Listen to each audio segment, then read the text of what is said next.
So wait a minute. So what you think is that he is going to have a relationship with Tanya until the day she die and then come back and be with his wife? I know you lying. I know you lying. That's how I read it. I mean, that's how I heard it. David, that can't be right. If Why that's can't that be right? then she got to leave him. You want to be with somebody else. So, and I would tell him that. So what you saying is that you would rather spend this dead woman's last days with her than the rest of your life with me?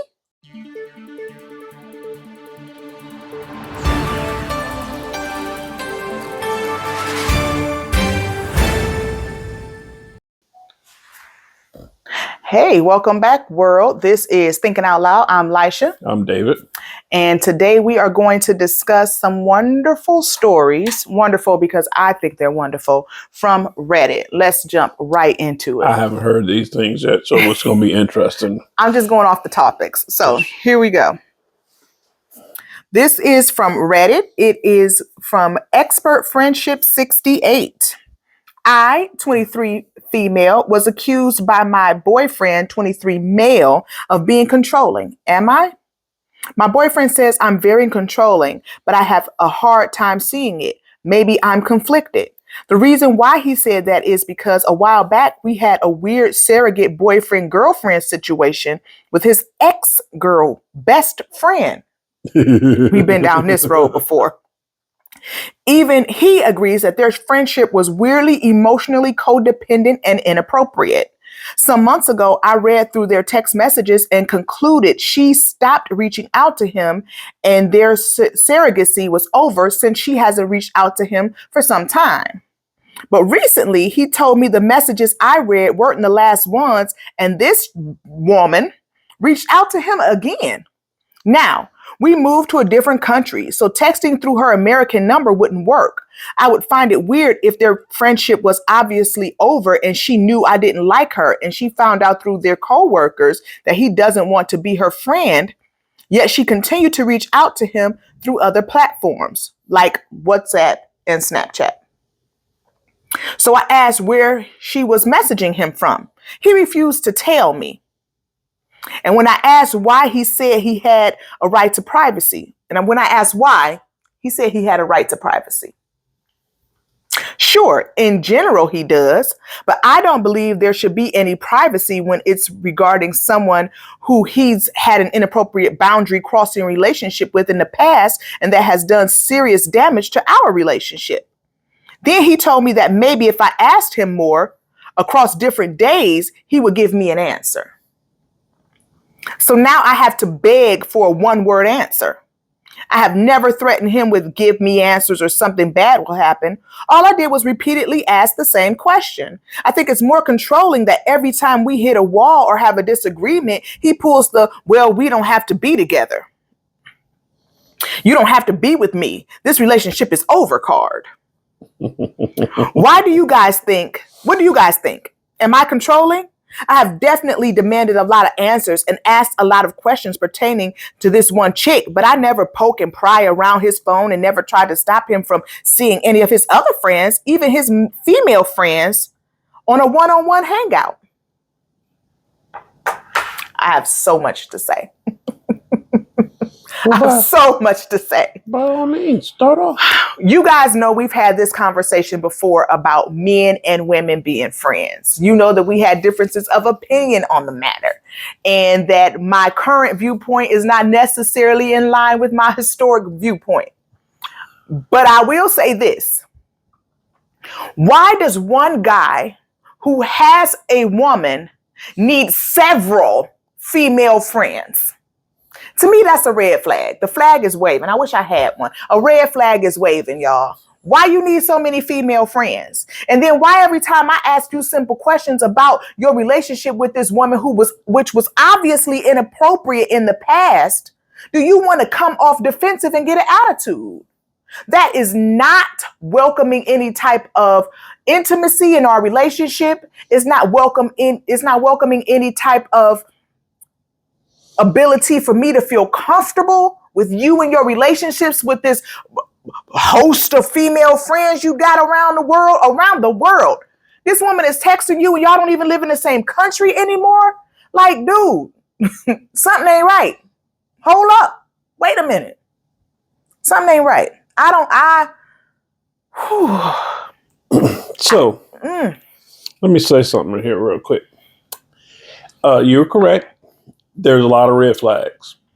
But you could have cut all that out the first time he ever said we don't have to be together. And you could have just said right and moved on about your business. You ain't have to go through this. You controlling, you doing this, you doing that. Once he pulled that card, pull that motherfucker for him. Sorry. If someone tells you that, they either think you are too soft to leave, or you're not, or basically you're not gonna go nowhere. That's what they believe. And if they believe that, either you gave them reason to believe that, or they're mistaken. Make sure that they're mistaken. Don't play that. That's not a card to play.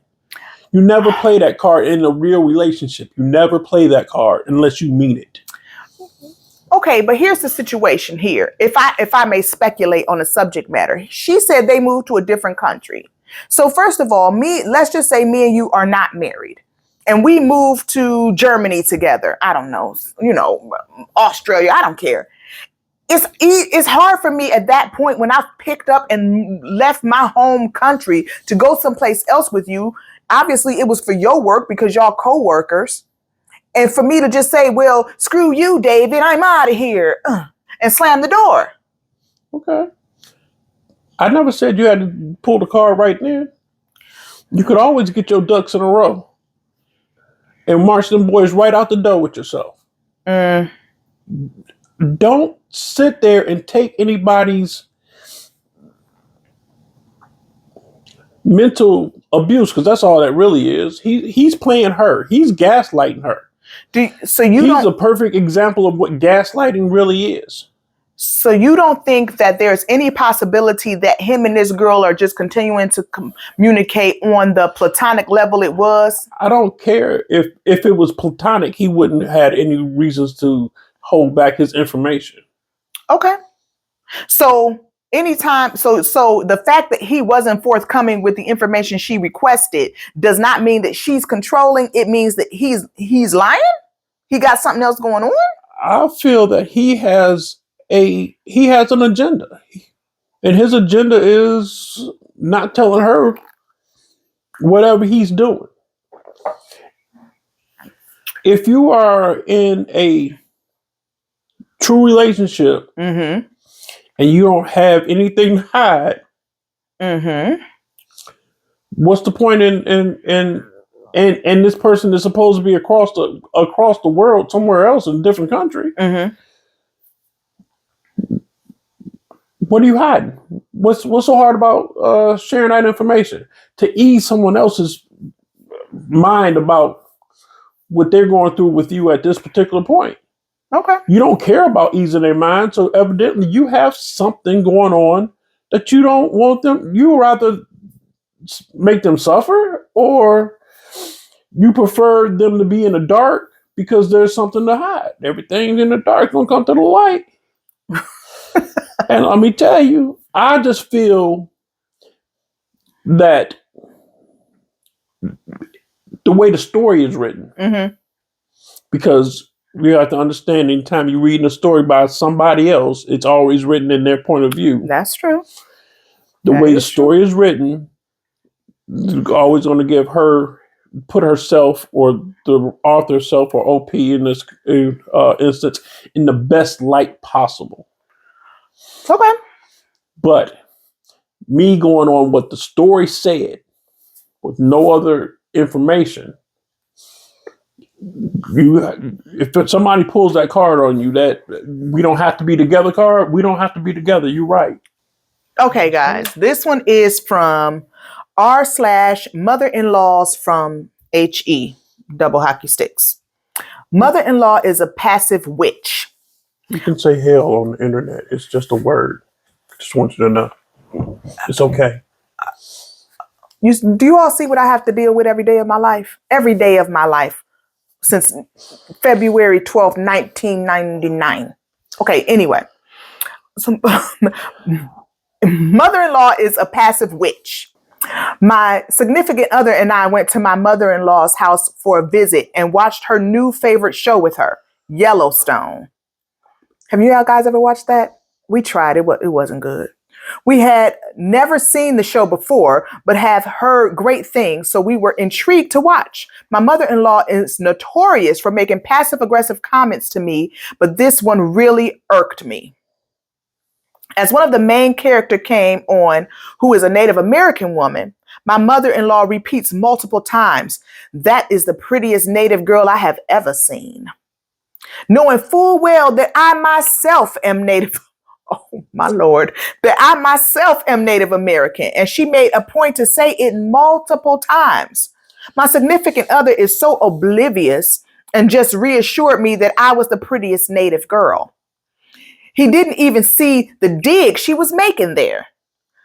But what really cooks my dinner is I Googled the actress and she's not even Native.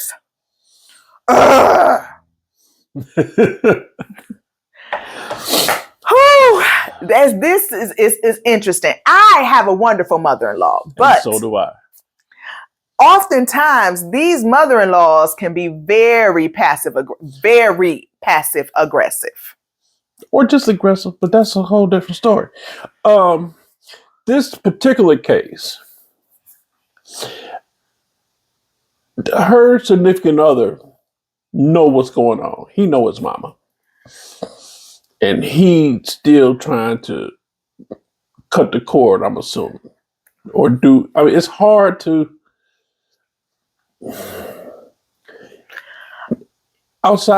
in this day and age, people say you can just, cut yourself away from people real easy. It's not as easy as people make it seem, especially if it's your mother or your father that's been in your life, or, your brother, or there has to be some real drama or real trauma in your life to make you cut them completely out your life.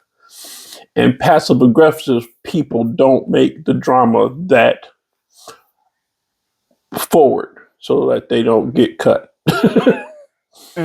So, but he knows what's going on, and he don't know how to deal with it. Okay, devil's advocate. Okay. Maybe she not thinking nothing about this woman. Maybe she just saying that the woman on the screen is beautiful. This one is not as cut and dry to me. And here's the reason why. Just because if I see a man on TV and I say, "Oh, that Jason Momoa, he's a real piece of loveliness." Oh, really? Do that mean I think you ugly? No, it just means that we happen to be seeing Jason and he's a nice looking man. Okay? It just make me feel fat. That's all. She said for the love of God. I feel like I'm all fat and nasty looking. Did nobody say you was fat and nasty? You know I love you. But so she's saying it's a good, that's the best looking Native woman I've never seen. First of all, Native woman, help me, Lord. That's the reason why it was passive aggressive, because she knows her daughter or her son's significant other is Native American. That's why she kept saying Native woman.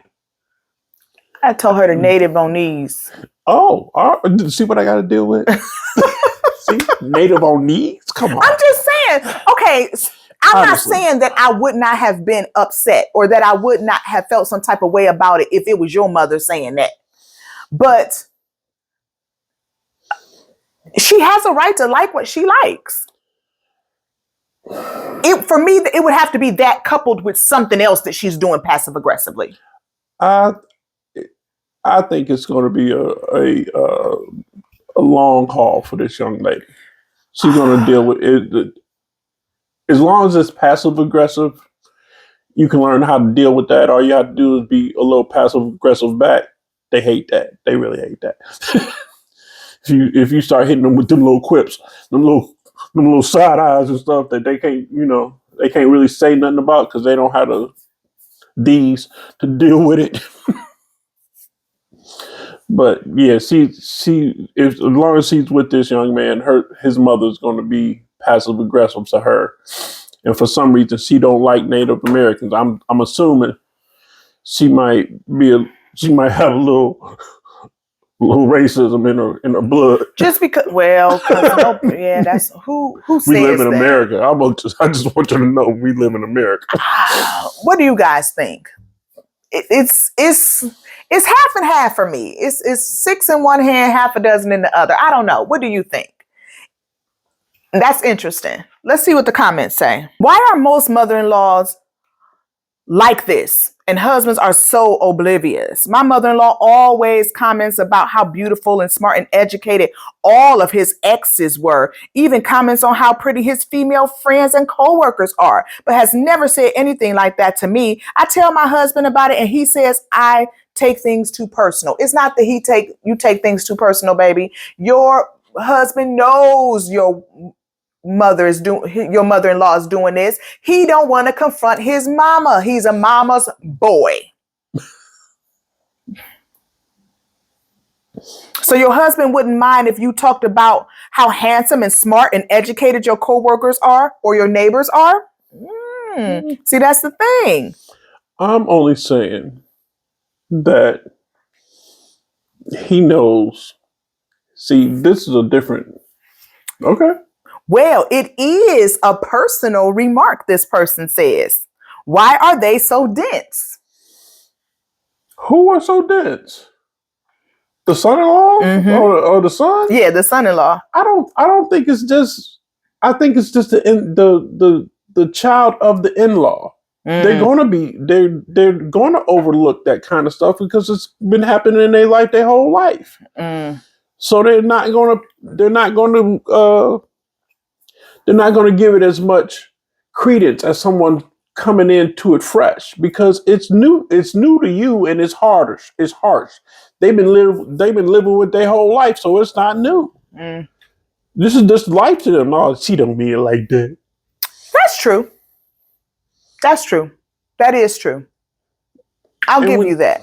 But you can't. It's hard to look at anybody that's that significant in your life with fresh eyes unless you got away from them for a while and then you're like, oh. So here's the question. Should she defend herself? And if so, should the husband or the significant other defend her in that case? I say you defend yourself the same way you're getting assaulted, passive aggressively. Ooh. That way your husband, who doesn't know what passive aggressive is, evidently because his mother used it so well, won't have anything to say to you in the first place. The only thing I don't like about that is now I'm letting this woman make me act a way that's not consistent with my real personality. Let me tell you what's going to happen. You're going to act a way that's not in with your real personality. Correct. But you won't have to do it long because she will stop because she's not getting away with it anymore. And what if she doesn't stop? What if she just becomes it's just gonna even be a fucking more? Cat fight then, I guess. Oh, hey, nobody got time for that. Nobody got time. Not a physical one, but just I know what you mean. Yeah, I know what you mean. It's gonna be some issues with your life, unless you don't want to. See, you only have two options in this. You can defend yourself outright. 3 options. You can defend yourself outright. You can be passive aggressively and defend yourself, or you cannot defend yourself and sit there and take it. I will always tell you, don't sit there and take it because it's not going to get better. Well, that's true. You do set a precedent in the beginning of any relationship on what you will and won't take. And if you start taking it now, you're going to be taking it to the end. And that's with any relationship. Mother-in-law, husband, friend, girlfriend, co-worker, boss. Sister, brother. Anybody. Child. You have to set your boundaries early and often. For at least the first few months. And then after that, the people will know what to expect, or they will stop dealing with you, and then that'll be the end of that. It's a quick way to weed out bull. Set some boundaries. Always. Say, I don't accept that. Always. Please don't speak to me like that. And people think that when you're setting boundaries, you have to be mean or rude. No, you can be jokingly. You can do a joke. I don't like joking because then people think you a joke. No. If I'm saying something serious to you, honey, it's going to be serious. You say it enough, they'll understand that you mean it. You think so? Positive. It's my house. And that still ain't never worked. We have time for one more, guys. Here we go. Let's see what we have. Okay. This one says, my husband's ex-girlfriend is dying. Her last wish is to be with my husband. First of all, I apologize if this is badly written. English is not my first language, so please be kind. As the title goes, my 30 female husband's ex-girlfriend, 33 female, she's 30. Okay, let's get this straight. OP is 30, she's a female. Her husband's ex-girlfriend, who's also a female, 33, was recently diagnosed with late-stage breast cancer, and her last wish is to be with my husband, 35 male. My husband, let's call him Seb, and his ex, Tanya, became best friends after their breakup. Here we go again. A couple years ago due to her infidelity. They were together for 5 years. Needless to say, they remained in contact even before he met me. I would be lying if I say it never made me feel uncomfortable even once. It did, and it still does, because Tanya is still in love with my husband. He never denied it, and in fact, would even call or message me when she can't get a hold of Seb. Aside from cancer, she also has some mental health issues. Thus, my husband would always tell me to be kind and patient. Seb is no longer in love with her, of course. She cheated, and Seb swore that he will never get back to her and that he only wants to see me, and he only sees her as family. 2 weeks ago, my husband received a call from Tanya to tell him about the sad news.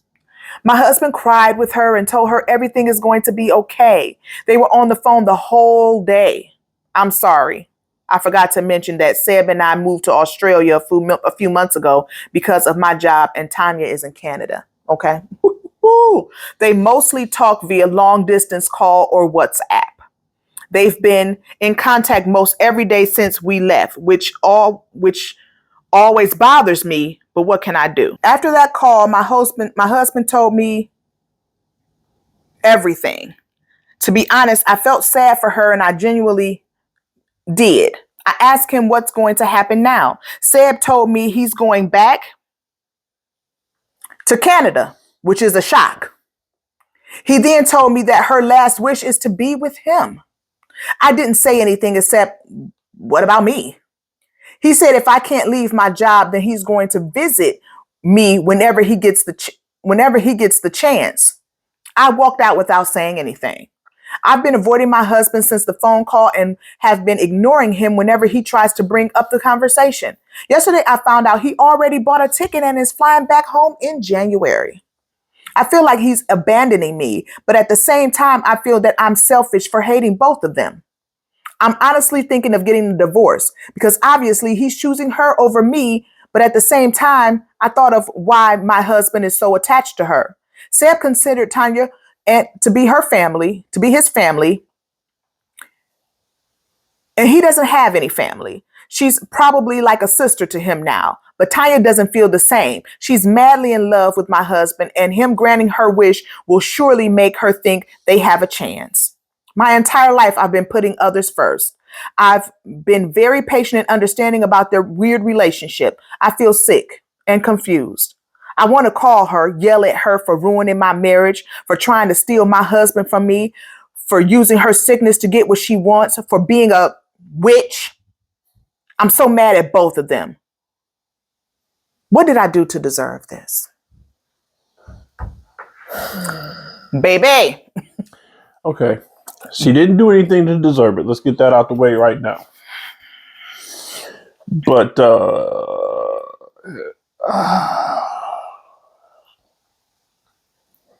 I don't know what to say. I'm at a loss for words.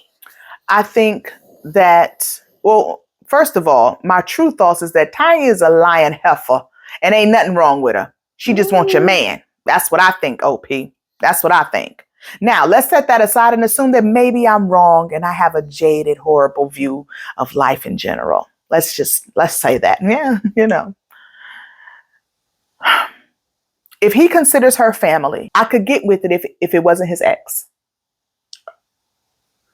If it was his blood family or a brother that he's a friend who's a brother and he's not, I cannot imagine my husband packing up and leaving me to go back to our home country to spend time with anybody who is not an immediate blood relative. I'm not saying I wouldn't support him in doing so, his choice, but I also can't say that I'd be there when he got back. You gonna visit me when you get a chance? I think you misunderstood, or I misunderstood what she meant by her last wish was to be with her husband. You thinking in a platonic. Yes. I'm not. Well, he said, I'll come back and visit when I can. But the title says she's dying of cancer and she wants her dying wishes to be with my husband. He said, if I can't, she is still in love with him. He said, if I can't leave my job, then he's going to visit me whenever he gets the chance. Mm-hmm. So wait a minute. So what you think is that he is going to have a relationship with Tanya until the day she die and then come back and be with his wife? I know you lying. I know you lying. That's how I read it. I mean, that's how I heard it. David, that can't be right.